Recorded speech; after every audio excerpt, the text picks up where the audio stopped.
All right, welcome everybody and Happy New Year. We're so glad that you've joined us today. I'm Becky Perkins, Survivor Support Specialist with Zero Abuse Project, and we are super happy to welcome you to our first Survivor Circle session of the year. And I'm joined by three of my favorite people of all time. So we are delighted that you've joined us today for a discussion about the new year and what that means to folks, whether it's resolutions or just surviving another year. So looking forward to a great conversation today.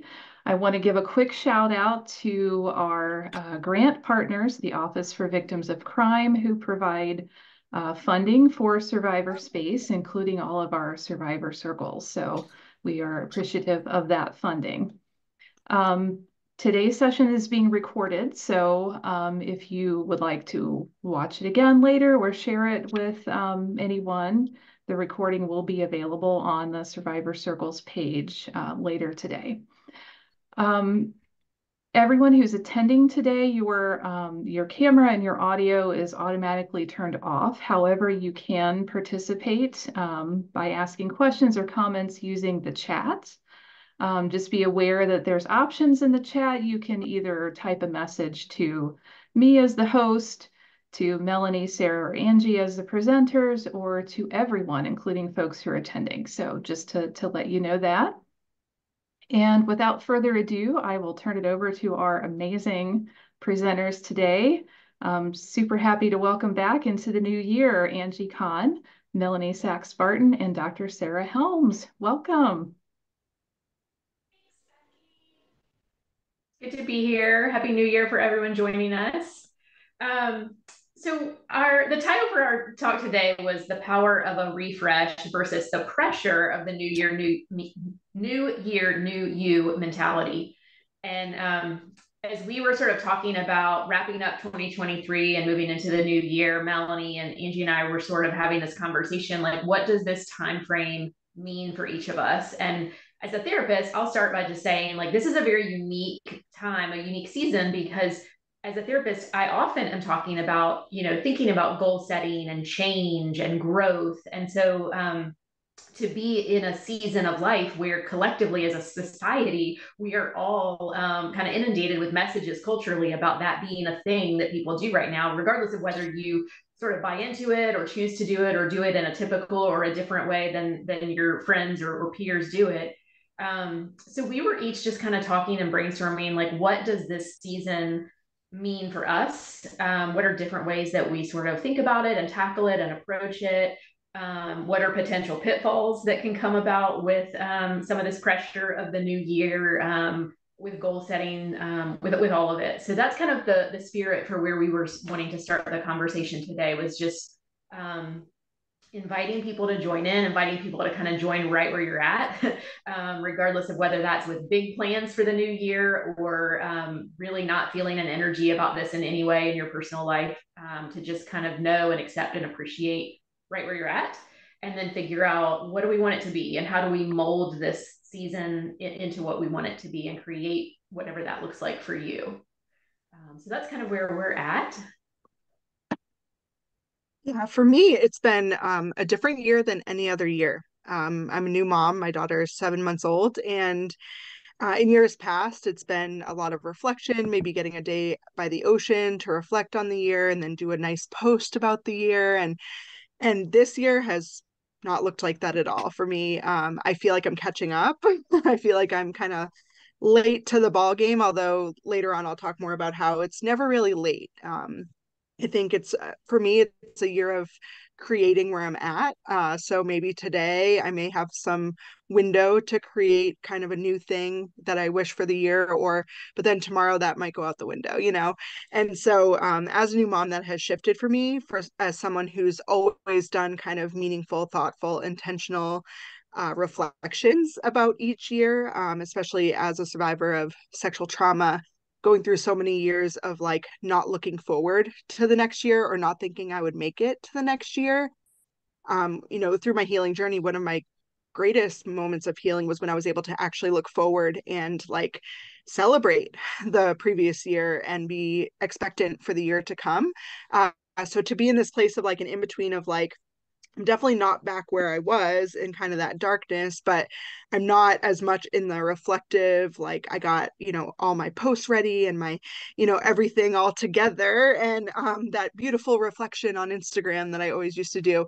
And that's okay too, that this year just looks different. It's not bad, it's just different. And so that was one of my first thoughts when we started thinking about this topic, is that any other year it would have kind of sounded similar for me, but this year is totally different. And I hope someone can relate to that like you may have done, and we talked about this a little bit in the holiday survival, like you've done a certain thing for years, and then it's okay to switch it up, or it's okay if it just happens to be switched up, even if you didn't intend for it to be switched up, and so kind of meeting people where they're at today, with the new year, and I'm excited to kind of create as I go rather than have it all created before 2024 clocked in. So it is a new year for me, in a lot of different ways, and so that's kind of my take initially on the new year. Wow, Melanie, you said a lot in that. I mean a lot in a good way. Just reflecting on what you were saying, I so can relate with, the different seasons of life. So, when I was in survival mode only, and didn't have those sureties of the next day. Not that I still do, but tomorrow is not guaranteed. But like back then, it was even more so in survival mode. And then being a new mom and what that phase looked like, and now my kids are adults, and so it's a different phase of New Year's, even for me as a survivor, as a mother, as a wife, as a woman, like as a business owner, like all of those things. And so as I was listening to you just talk about all of the things, I was just like, yeah. It does. It's like a roller coaster. And this year, I've kind of been kind of blasé, and I might have put this beautiful, wonderful post together. I do a word of the year every year because for the last 8 years, for me, I'm neurodiverse. And so my word of the year helps me focus. When I'm kind of floating away in the overwhelm and the chaos, my word of the year has been just something to anchor me, and ground me back in and bring me back. But this year I did something a little bit different. I did a word of the year trio, like one word for my business, one word for my personal relationships, and one word for myself, for my own personal growth. And so that's different than what I've done. And I made this really thoughtful, beautiful post, but like behind the scenes, it was a chaotic mess here. I had magazines ripped up from doing my vision board. I was tired. It seems so. I think sometimes I tend to like romanticize things and make them just kind of like everyone else has this, I don't want to say better life, but like more special life than I do sometimes because sometimes I feel like unanchored. So yeah, all of the things. I'm just feeling all the things that you're talking about. Yeah, I think social media and that comparison element is huge, right? Because it's very easy to put something out there and to craft a narrative of what you want it to look like, when in reality, on the inside, it may not feel that way. And I think, especially when we start talking about real, meaningful change, right? Not just some like throwaway resolution that I'm just going to sort of say and not put energy behind, but something that's really deeply personal and meaningful and hard and growth. That stuff is usually not the stuff that we air it all out on social media. So when we're seeing these, shiny, happy posts and, and respectfully, beautiful vision board behind you, Angie. Like, the product of this stuff is good. There's no shade. Like I love it. I love it. But for me, I think it brings us back to thinking about the process versus just the product, right? So I can create a beautiful vision board, but what's actually going on behind that? What's the meaning of that? How am I using that process to really drive where I'm going? And the product usually is far less important than the process, frankly. Yeah, because the process of making it was so much more meaningful than just when I put it out, even though it may have inspired other people. And I'm glad that it has, because that's, one of my heart heart goals is to just be in communion and in sacred space with others. But like that process of figuring out all the things was one of like deep thought and meaning, and was a lot harder than, you know, the finished product. Right. Yeah, it definitely looks good at the end, but it also is like, for us, it looks good at the end for others, but for us, more of the process feels beautiful, because it was getting to that point. And I wrote down like comparison is a thief of joy. You hear that like kind of one off, but it is very true. And I think we can all, especially for me now as a new mom, it's like there's always another mom to look at. And I feel like it's more specific now that I'm a mom. Like I feel like comparison was always there in some way, shape, or form. But I feel like it's now zoned in. And so I really have to like take that with some grace for myself, and recognizing that my just like my healing journey was different than others, even though we might have a similar thread, that my motherhood journey is also different, and just a different beautiful tapestry. It doesn't mean it isn't beautiful, it's just a different beautiful tapestry. And so taking the pressure off has been huge for me. I'm not perfect at it, but taking the pressure off to meet, like in this season, it's just not possible for me to be where I once was, whether it be with, having that post done, or, doing that thing, or whatever it is, insert your blank. But, just recognizing that comparison is a thief of joy. And so to get to joy, there has to be lack of comparison. Yeah.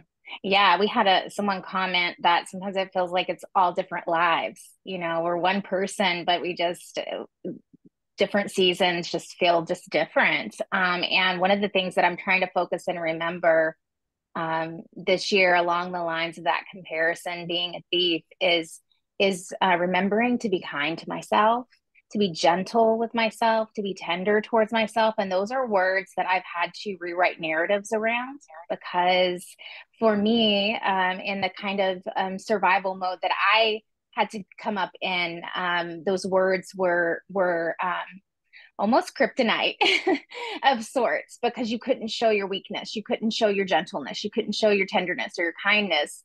And so those have been words over the last 20 years of my healing, that have been words that I've had to rewrite narratives constantly around, and slowly get to know.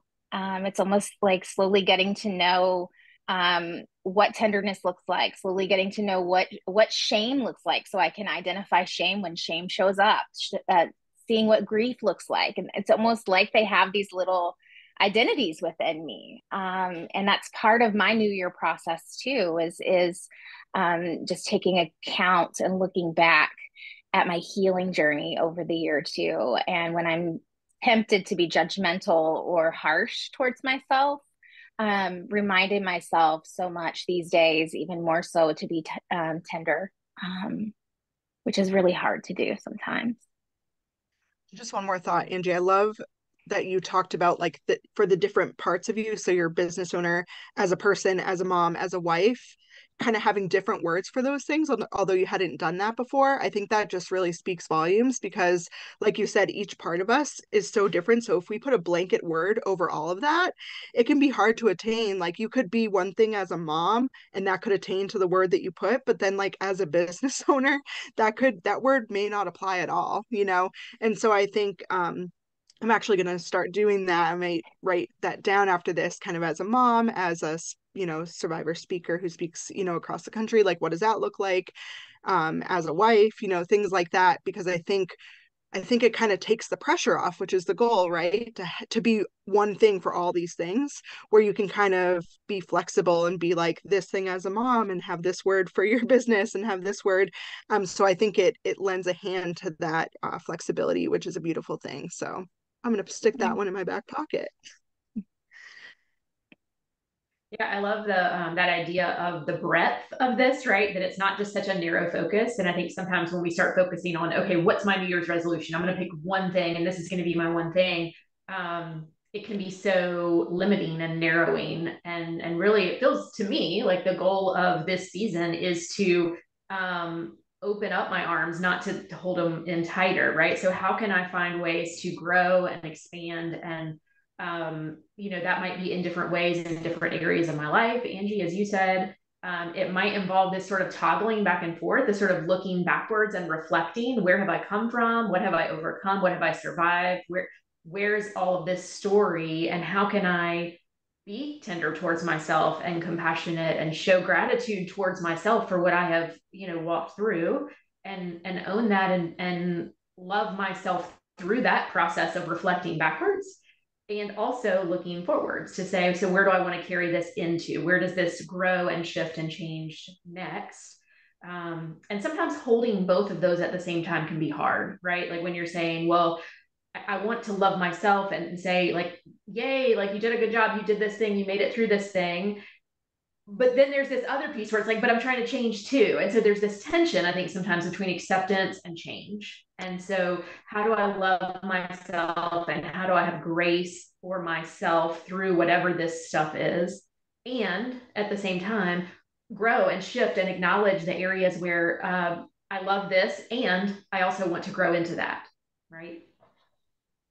Yeah. And that's the beautiful thing about community, right? That's the beautiful thing about finding where your community and your support system, and picking, sometimes we have to pick our family. We have to pick our people that we want close to our hearts, that we can trust.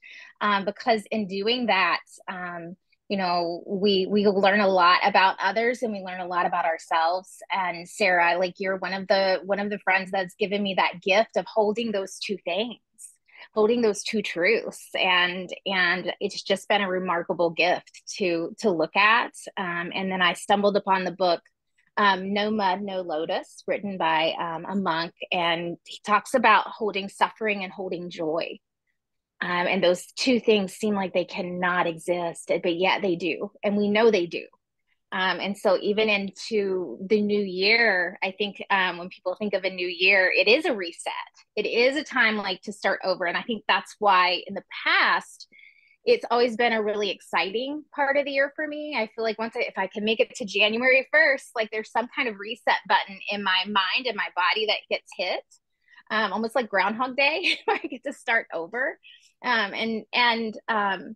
You know, every year I look so forward to that. And this year hasn't been a year like that. It's been a very tough year. It's been like walking through mud, frankly. And reflecting back on holding those, two truths, the suffering and the joy, the grief and the tenderness, whatever that might be that you hold.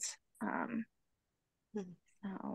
Yeah, well, I love that. And I think sometimes, I'm sorry, I have one thing I'm going to add, and then I'm going to get back to you. Like, I think sometimes, if I'm being honest, the being tender to myself, so change talk can sometimes be a really thinly veiled way of beating yourself up, right? Like, we can frame it and make it look real pretty and say, like, this is my goal and I'm working towards this. And maybe that's the part that we kind of put out there for society to see and consume. But deep down, the way that we carry that may feel different, right? Like, we're sort of beating ourselves up, saying, you're not good enough at this. You're so bad at that. What's your problem? Why can't you be more like this or this, right? And so then again, it's holding both of those truths of like feeling a sense of self-love and acceptance and being okay with where you are at right now, while acknowledging that need to change, right? So I think for me, that's a big part of really drilling down into what is this about? Like, what is the meaning of this? Not just the superficial layer of like, what am I showing other people, but what's the work I'm doing inside behind it? And what's the process that I'm using towards myself with that? Yeah. Yeah, and that's a great segue into what I was going to say. So, but I was just going to say, like, what the question that I've asked myself, especially this year, is what if I don't make the goal? Like, what if I don't reach that resolution? What if I don't reach the goals I set out for, or the word that I picked, or insert your thing? There has to be grace still. And so, like, I asked myself, okay, so this is my goal. And before I even attempt the goal, I say, what if you don't, not in like a negative way of like, you're not going to make it, but if you don't, where can you still have grace? And so like I'm already kind of putting that buffer around myself and not leaving room for that kind of negative talk or that like, disappointment or insert your thing, and so that's been something that I've started to do because like I already kind of experienced that by like not having my deep reflection for the year and not, certain things that I like in my mind wanted to do but just never made it to. And so, and why didn't I make it there? Because I was tending to my 6, 7 month old daughter, and didn't, she was trying to grab my phone when I had a minute to do it, So, looking at those things in kind of a flipped positive way, like what if I don't? And that's okay if you don't, and kind of preparing myself for there still being a positive outcome, even if I don't. Yeah. Yeah, I was just thinking about how social media can really play into sometimes harm because it brings up like your memories 2 years ago, your memories like 1 year ago, and I caught myself this year like looking at my memories from 2 years ago where I was in like the best physical shape that I have been in years, and I had been lifting weights and just really loving it and feeling really good. And then just kind of tumbled backwards because of a big project that I had come due at work, and I just got off my schedule, right? And it just ties into what both of you are saying on sometimes we kind of tether ourselves to these narratives that are harmful or these failures, and what if I don't make my fitness goals? What if I don't make my business goals? What if I like flipping that narrative upside down in a way that's tender and kind, right, towards yourself. I think there was a great Yeah, because comment that sometimes just that came in pivot. from the chat, just to go on that strand, and then Sarah. My bestie had to tell me this year what my word was for last year because I lost it completely along the way. The interesting thing was I still ended up walking it out in some ways. So that's exactly what you're talking Yes. about, Angie. Sometimes like I had a word of the past that was reemerged, and I feel like I'm doing that again. In a lot of ways. So I may adapt that as kind of my word for this year again. And I had a whole beautiful post for that word a couple years ago, and I can still have that word without the post. And so I think that's a beautiful comment that we just received that kind of links all of that together, that like sometimes we need reminders along the way from a good friend to say like, this was your word, like look at the ways that you walked it out anyway, even if you didn't remember the word itself, So I think that was Or really cool. walked it out in a way that you didn't imagine or didn't plan on. My word of the year last year was wow. And I wanted it to be like an awesome awe or like an awestruck, like wow, like and sometimes it was just like wow. In not a great way, right? But it still rang true throughout my year, Yeah. not in the ways I expected. Well, that's what I was going to say too. It's amazing how it all tied it together. So for me, then that's when in the pivot is there's so much power in the pivot, right? Because maybe you did set out with an intention of whatever that goal is, whatever that word is, whatever the resolution is, and for whatever reason it just didn't materialize, right? Those reasons are important and valid. So let's pause and check in and acknowledge what's the meaning behind that, and how do I pivot in this new set of circumstances that maybe I wasn't expecting or predicting. Maybe life has thrown some curveballs, or for whatever reason I thought that progress was going to look like this, and instead it's like this, right, swerving all over the place. So it didn't play out the way that I anticipated, and here I am right now in this moment. So then that pivot to how did I get here, let's pause and check in, right? Like change doesn't only occur on the 31st when the ball drops. Like it can be June and we can come up with a new set of resolutions. There's no like magic in that midnight stroke, but like how do we pivot and then use that energy for something powerful? Yeah, even and especially when it didn't turn out the way that we had planned or the way that we wanted. I worked a lot this past year on the word desire, even though it wasn't my word for the year. And I went to a workshop for women that was on the topic of desire. And I think we hear the word desire and we think of it in an intimate way, but it can be all across our lives. What are the longings that need to be fulfilled in our heart? right? Our desire for creativity, our desire for fun, for laughter, for joy. Like those things are good and delightful things, but because of the abuse that I went through, sometimes those words like delight, words like tender, just have just a negative connotation. And so, rewriting the narratives around those are so important for me, and something that I've implemented over the years, because language is powerful. Our words are powerful. So. Yeah, and all of these goals and resolutions and things, like, they don't all have to be heavy. Like you could have a New Year's resolution of like play more, have fun. Yes. I had a friend who was posting about, like, last year her resolution was to sample like X many new flavors of beers. Like, like, it doesn't all have to be this like heavy therapy, change, growth. Like, it could just be spontaneous and fun and light, right? Yeah. One of my goals this year is to get a big bubble machine, like a powerful bubble machine, and like run through the bubbles. Like I've just had this vision for this, like, and just play and twirl in the bubbles, right? Like, that like people, like, that's not a big lofty goal, but it's something that would bring delight to my heart and to my inner child and to my healing. And so, like, even, I do a bucket list. Every year, the last couple of years, I've done like a bucket list, and my friend that kind of talked me into the bucket list, and I saw what she was doing with it. At the end of the year, she does a reverse bucket list, and she'll put the things that she accomplished on her bucket list, which isn't everything, but all the things that were unexpected that came through the years. And she would go back through and reverse and see what are the things that she accomplished and what are the fun things that she enjoyed with her girls or with, her family, friends. I think, Angie, everyone wants to join you on your bubble Yes. extravaganza, so we'll be there. Yes, Beth, I you love can that. come. Yeah. Yeah, So I took a course, like a course for survivors. It's called Unleash, and it's definitely getting down to the nitty gritty of the tough stuff. But we also talked about kind of like what's one thing that you could do that would like make your inner child happy. And so I remember as a child, I used to do cartwheels everywhere. Including on the softball field from home to first base, I would cartwheel. At some point, that wasn't really accepted, but it's okay because I became like pretty competitive softball player. But I actually went out. This was before I was pregnant, so but I went out on the beach and I did a couple cartwheels, and like just that small thing, it was so silly.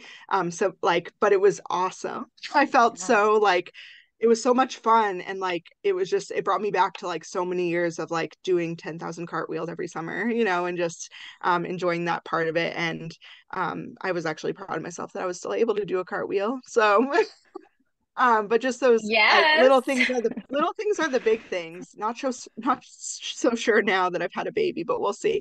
But yeah, so it's just those little, and I always revert back to this, is like little things are the big things, and they should be celebrated, because I think a lot of times we do put a lot of focus on like that big thing, but the little things, those small victories, those small silly things that like you think, oh, that's silly to do that, but then you do it and you're like, wow, that was actually a really big thing and brought me a lot of joy. And so don't be afraid of those small things.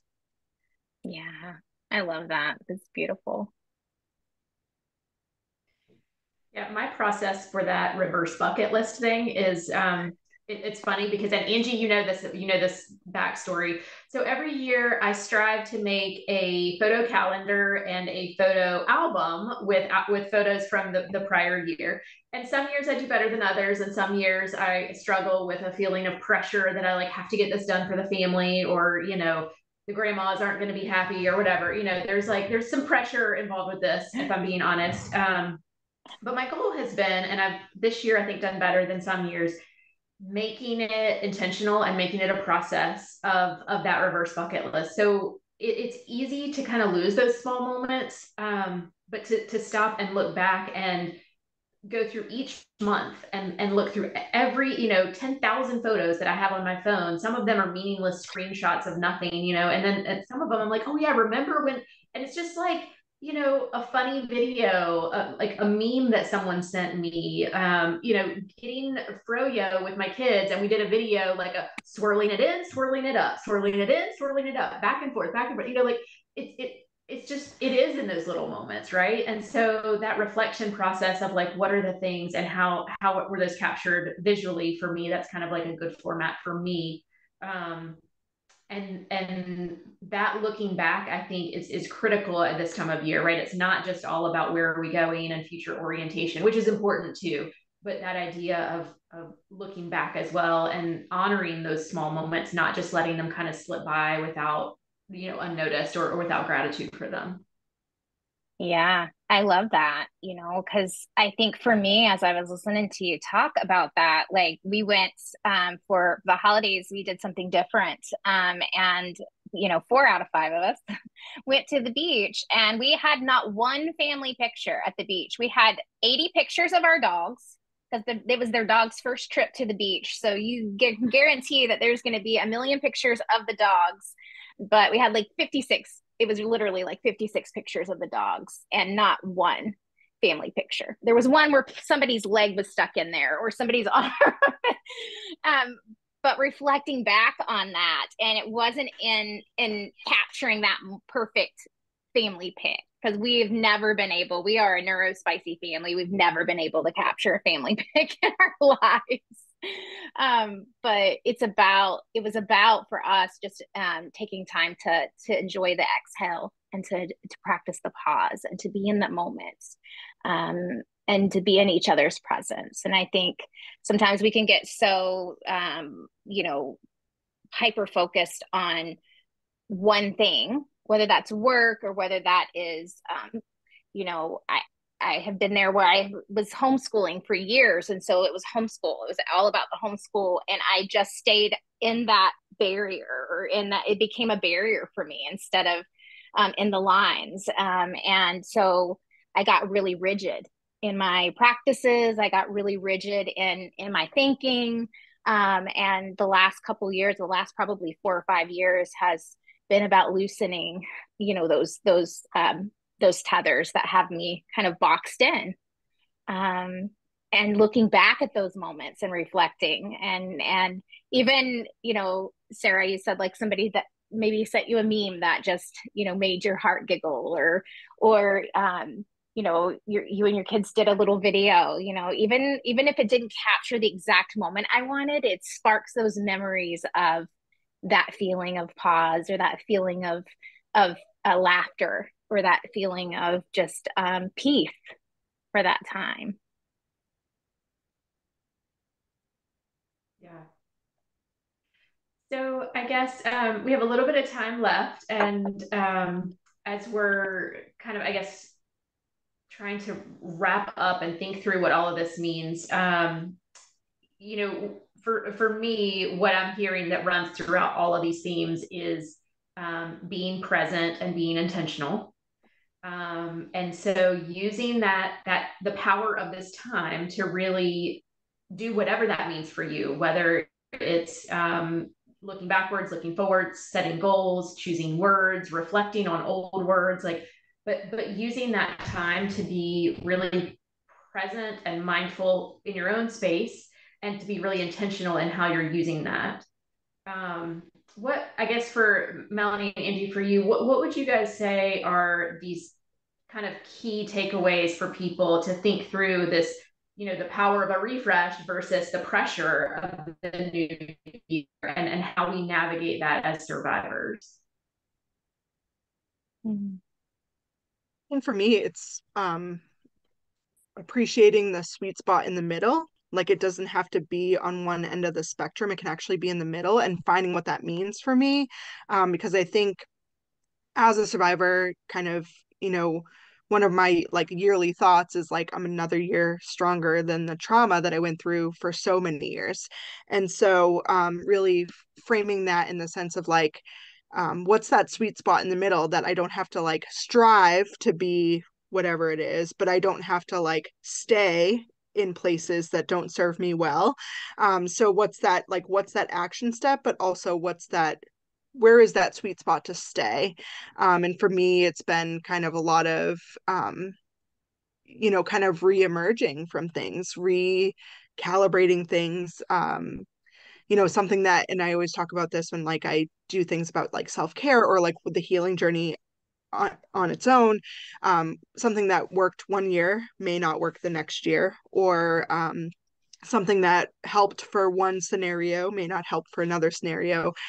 So kind of getting rid of those things that maybe served me great last year, but I don't want to take into this year, but also kind of stepping into the creativity of what could be. So, things that I've always seen, people doing that I wanted to try, but like didn't have the capacity to one year, or maybe I have a little room for it this year. And so like really finding that sweet spot of like, even if it's not bad things, like getting rid of certain things, adding new things, because sometimes my capacity won't change, but there's things taking up room that maybe just need to be put down for now, or things that I've desired to do that I just never had the chance to, and maybe a chance presents itself. And so that's the time to kind of let that filter in. So for me, it's a lot of kind of reevaluating and being okay with the change. I was telling Sarah earlier, like I'm a huge planner.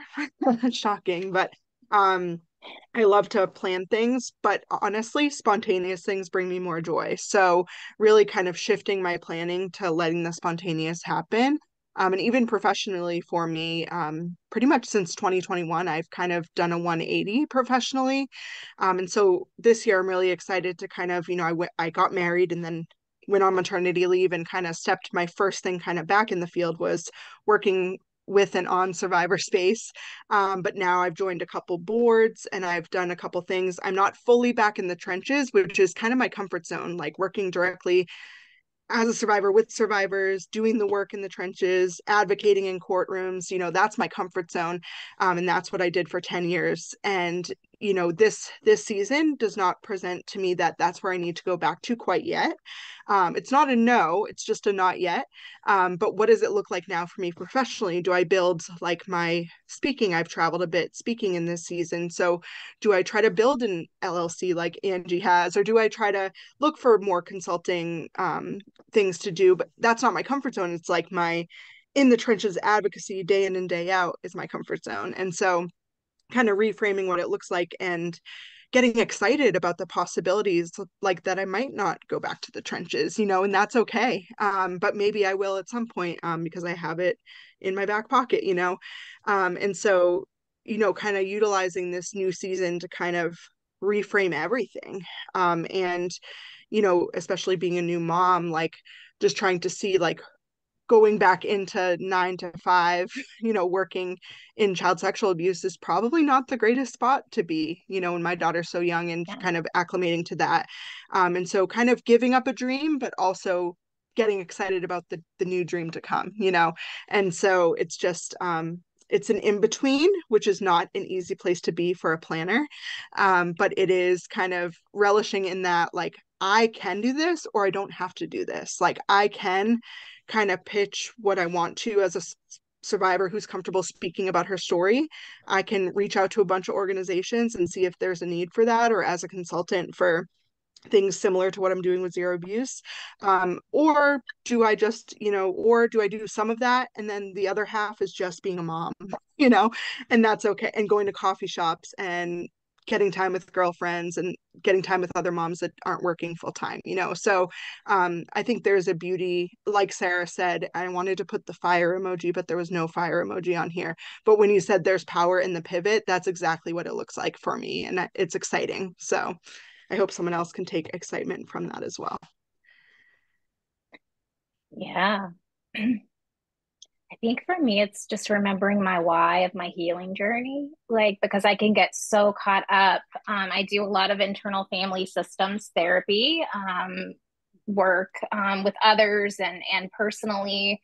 And, knowing that there are all kinds of parts and pieces to me, and that's okay. That's okay that I'm not a morning person. For years, I tried to cram myself into the box of being a morning person, and I'm just not geared that way. So coming to terms with those parts of me that aren't the nice shiny parts, right? And sitting with those parts and giving those parts just as much kindness and just as much attention as I do the parts that like I want to show everybody else. And so I think it's just really important for me that as I'm reflecting on my year and looking forward to some of the things to come, that I need to sit with all those pieces and parts of me when I do that, and not try to hide from myself, or hide them from others, because those are parts of me that show up, to protect me, or as a coping mechanism. And understanding that helps me to, it just really helps me to heal in a more whole way, if that makes sense. I think sometimes we try to juggle. I went somewhere one time and I heard a speaker talk about, like, for teenagers, when they're trying to figure out who they are, it's like they have a candle that's different for different parts. I used to feel like a chameleon. I would be this way with this group of people and this way with this group of people.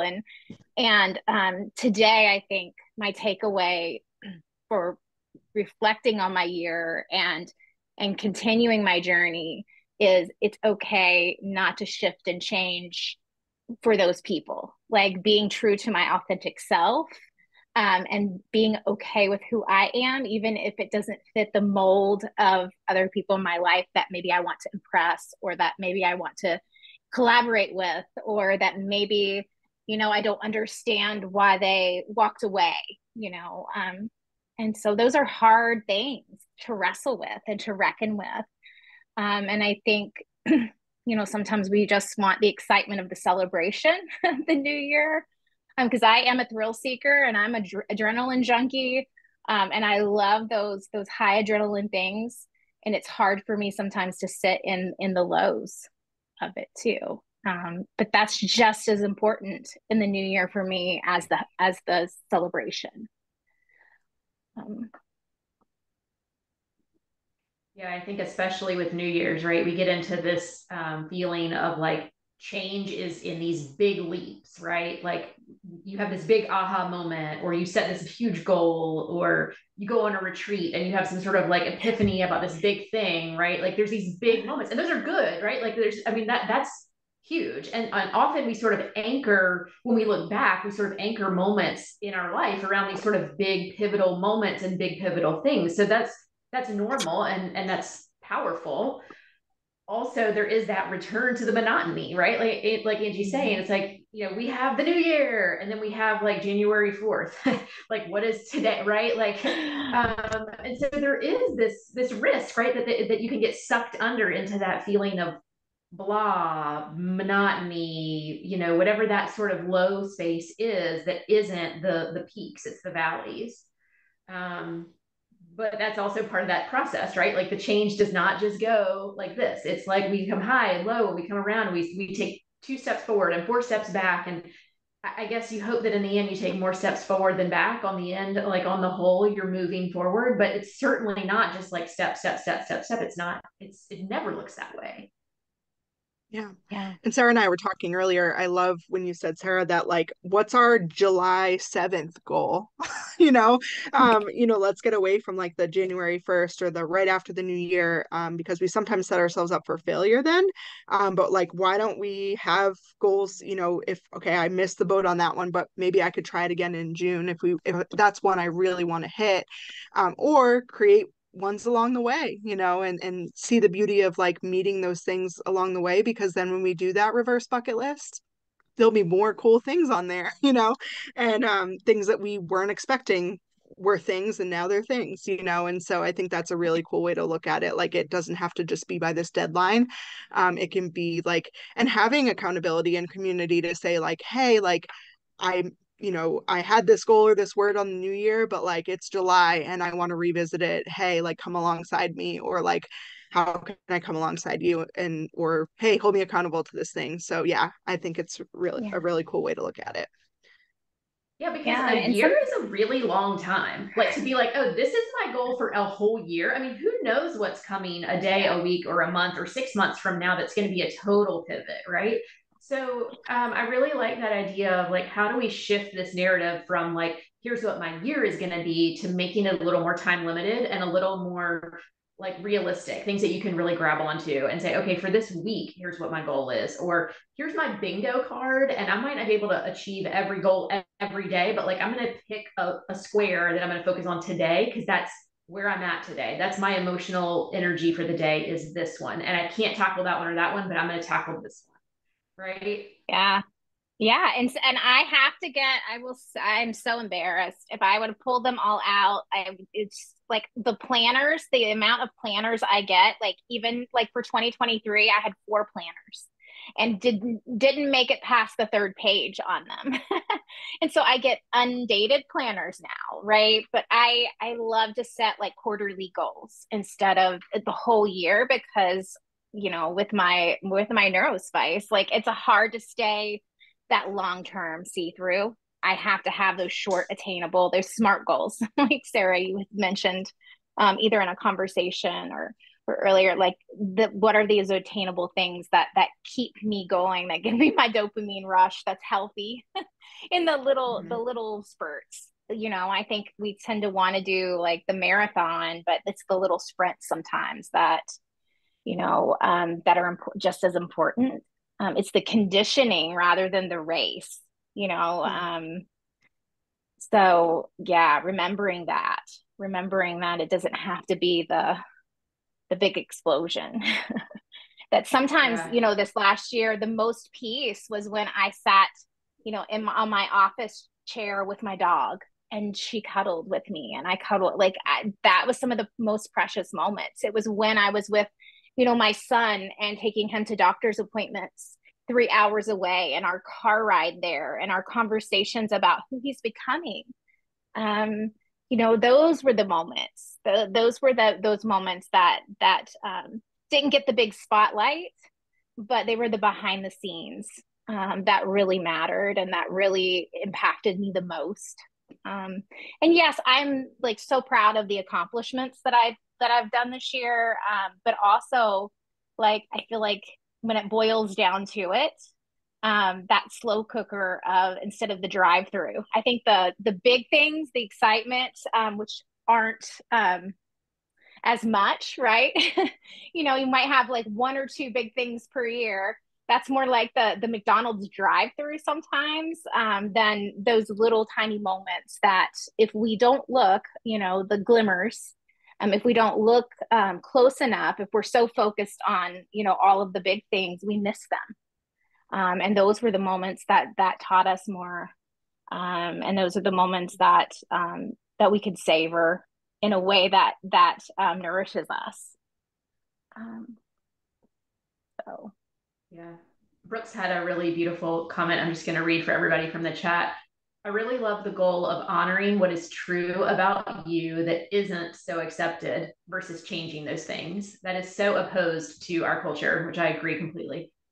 So Brooke says, a friend posted this year some of her flaws and her choice of radical acceptance of those flaws rather than, that change mentality of our culture, right? Just saying how that was really powerful. And I think that's such, like, for me, that's probably the crux of this whole thing, right? Is the acceptance and change.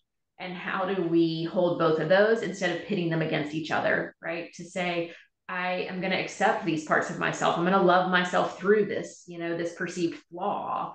And that radical acceptance of that can exist in combination with also striving for change about those areas or other areas. And so holding both of those, acceptance and change, for me, that's what it is. Yeah. Yeah, I love that. And in some of my hardest moments, because it has been difficult as a new mom to sometimes I feel like that's all I do is mom. And honestly, if I have to to do that, I just have to say, if all I did was mom today, that's enough. And Mm-hmm. so that's been really hard to do because I have all these other things I want to do. And I really get kind of down if I don't do those things or can't do those things. And then that can lead to just some negative self-talk, resenting her for being 6 months old, like, those things that can snowball. And so it's like I've really been trying to be intentional about, like, if I get into that mode, just being like, if all you did was mom today, that's okay. Your daughter's 7 months old. Like, that, if it's just you and her staring at each other all day, great. That's enough. And so easier said than done some days, but I think that is kind of the crux of it as well, is like that thing that you're looking at that you don't love or other people don't love, whatever it is, kind of looking at that thing like, if all I did was that today, okay. Like, and if I embrace that and I appreciate that and I want that, then that's fine, because it's my journey, and so I think kind of getting everything else out of the way, and just zoning in on, like, whatever it is, it's okay, whatever it looks like. And that's just the because I think process. I was gonna say, I think one of the risks of the whole New Year's culture that we're in right now is there can be a real toxicity in the idea that we constantly have to be striving for more, whether it's expecting more out of our bodies physically or emotionally than we have the bandwidth for, or our homes need to look a certain Pinterest way, or our kids need to behave a certain way, or the social media stuff, just consumerism that we, whatever that thing is, it's always about more and it's never about less, right? So the idea that, like, sometimes doing less is more, that can absolutely be part of this conversation. Yeah, There's a book out absolutely. there that says my best yes is no. So Yeah. Yeah. And I think, yeah, that's the heart of it, right? Like it's okay the less to live in the less. It is, it is honoring yourself too. We don't have to always live in the plenty. And asking ourselves, like, what do I have capacity for, and being kind about what we have capacity for. Then it changes. Our capacity, I think we do a disservice to ourselves by not checking in, every day. Like, I will put a hand on my heart and a hand on my belly, and I will check in with my heart, and I'll say, like, good morning, heart. Like, how are you doing this morning? And I'll listen. And that was the strangest thing to start doing, is to talk to parts of my body. But it's been one of the most healing journeys too, because we tend to, like, just push forward, and say, like, I'll deal with that later. I'll deal with myself later. I'll give myself a pause later. And we need that sometimes, that in the moment now, like that 5 minutes now to check in, to do some breath work, is that constant maintenance, instead of getting those tune-ups, right?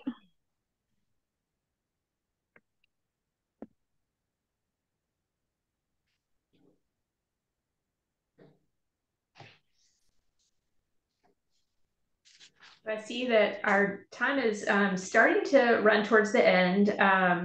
If there are any other comments or questions from folks who are in the chat right now, we love hearing from you. Every comment we've gotten so far has been so spot on. So definitely chime in if there's other questions that you have for us, or reflections that maybe you have.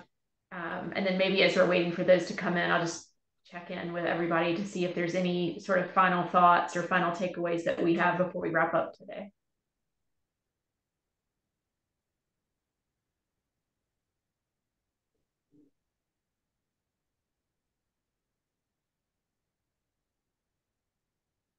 I think I'll, just walk away, like, whatever I have in the moment is okay. Like, it's okay to be where I'm at in the moment. I kind of circled back around to the beginning of our conversation. Like, wherever we're at is okay. And it's okay to try new things too. And I think balancing that, I got a whole year calendar back here to help me organize my year. And right now it doesn't have a whole lot on it, which is good, but it will fill up pretty quickly. That way I can see, like, my year. So that's something new that I did this year to kind of help my brain keep things planned, but not over planned. Yeah. I think for me, it's really my takeaway is to take the pressure off. I think just overall, like that's going to be something that I take with me in every aspect of like, okay, whatever I'm doing, if I'm rushing through something, take the pressure off. If I'm relaxing doing something, take the pressure off. I'm just gonna kind of blanket that across everything because I think, especially like going through the summer and into like with like having this radical change with my work and kind of like feeling like I should be doing more, while also caring for a newborn, like there was a lot of unrealistic expectation there. So taking the pressure off is like, I feel like a takeaway of like, you can apply that to anything. So where there's pressure, look for ways to take it off, and that could mean pivoting. That could mean making it something new and fresh. That could mean out with something and in with something. That could mean just not doing something. So whatever that looks like for me and for you and for all of you, just like my takeaway is taking the pressure off, and not setting unrealistic goals. It's like kind of chipping away at those smaller things or doing those smaller things that bring us joy. Yeah. I think I love that, and that idea of, again, the acceptance and the change. Like how do we really look inward, really delve into like, who am I, where am I, what's going on with me in the here and now, and to find the pieces of that I maybe don't want to love, the parts of those that maybe are like the challenges and the flaws and all the parts of it, but to see them with clarity and with honesty and with integrity, and to find which are the pieces that we're going to accept as they are, and also change, like, right, like how do we hold both of those things at the same time, that duality of acceptance and change. And I think that there's so much power in that when it's done well, and I think for me that's where this has kind of landed, is like accepting and honoring, looking forward, looking backward, all of that in the same breath, like being in that space. Yeah. And I think, it's not a one-time goal, right? Like this is a continued conversation as we become, and as we let go of layers, and as we add layers to ourselves. It's a becoming. It's not a destination. Like we're in process, and we will be in process. It's definitely the process, not the product. Definitely. So good.